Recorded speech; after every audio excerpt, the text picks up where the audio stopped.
بسم اللہ الرحمن الرحیم۔ خانہ کعبہ کی تاریخ۔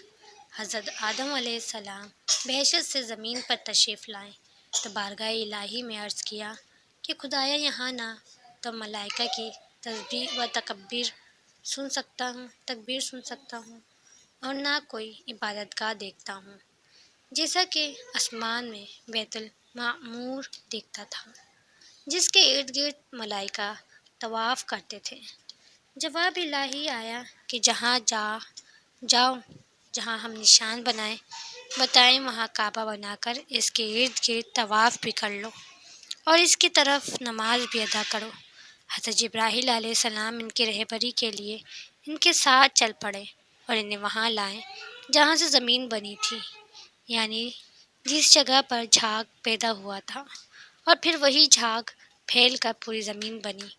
حضرت جبرائیل علیہ السلام نے اپنا پر مار کر ساتوں زمین تک بنیاد ڈال دی، جس کو ملائکہ نے 5 پہاڑوں کے پتھروں سے بھرا: کوہ لبنان، کوہ طور، کوہ جودی اور ہیرا اور طور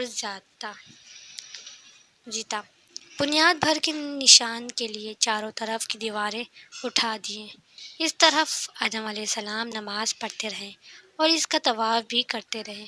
طواف نوحی تک کعبہ اسی حالت میں رہا۔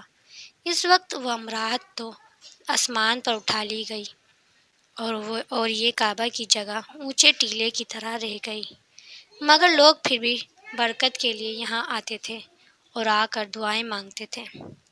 پھر ابراہیم علیہ السلام کے زمانے تک کعبہ اسی حالت میں رہا۔ جب حضرت اسماعیل و ہاجرہ اس میدان میں آ کر ٹھہرے اور ان کی وجہ سے یہاں کچھ آبادی ہو گئی، تب حضرت ہاجرہ کے انتقال کے بعد حضرت ابراہیم علیہ السلام کو حکم ہوا کہ اسماعیل کو ساتھ لے کر یہاں عمارت کعبہ بنائے۔ اس کی نشانی اس طرح فرمائی گئی کہ ایک بادل کا ٹکڑا بھیجا گیا تاکہ اس کے سائے سے کعبہ کی حد مقرر کر لی جائے۔ حضرت جبرائیل علیہ السلام نے اس سائے کے مقدر خط کھینچا اور ابراہیم علیہ السلام نے اس خط پر زمین یہاں تک کہ کھودی کہ بنیاد آدم نمودار ہو گئی اور اس بنیاد پر عمارت بنائی۔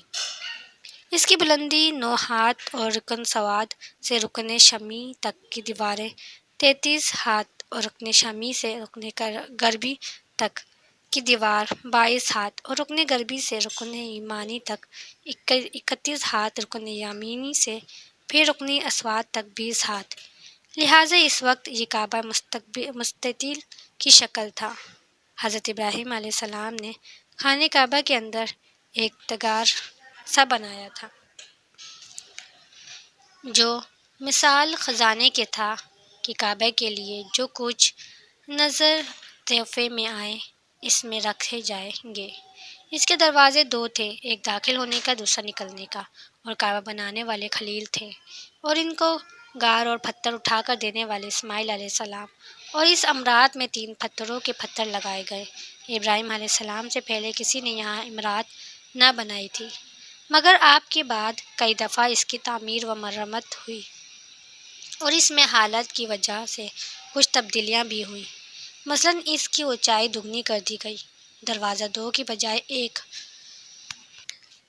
اور اس کے رقبے بھی کم کر دیا گیا، لیکن بعد میں پھر اسے پرانے رقبے میں ہی تعمیر کیا گیا۔ سبحان اللہ۔